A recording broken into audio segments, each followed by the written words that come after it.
As we continue to move towards a greener and more sustainable world, our power grids have come under increased strain.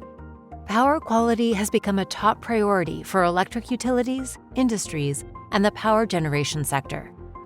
Hitachi Energy's SVC Light is the most powerful STATCOM solution available, with its native grid-forming capability providing extraordinary flexibility to mitigate power quality issues and contribute to grid stability.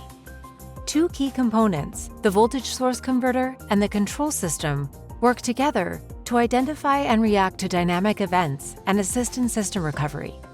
The voltage source converter operates as the lungs of the system and uses multi-level modular converter (MMC) technology to maintain stability in weak grids and reduce voltage imbalances. While the control system, the brain of SVC Light, utilizes advanced control algorithms used in over 600 power quality solutions and HVDC installations globally.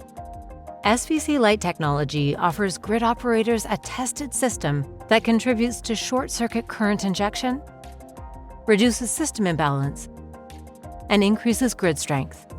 SVC Light is sufficiently adaptive to be implemented in all types of networks. And with over 3 decades of operational experience and continuous development, SVC Light is proven and future-proof, providing exceptional value to customers investing in the green energy landscape, meeting system requirements today and for many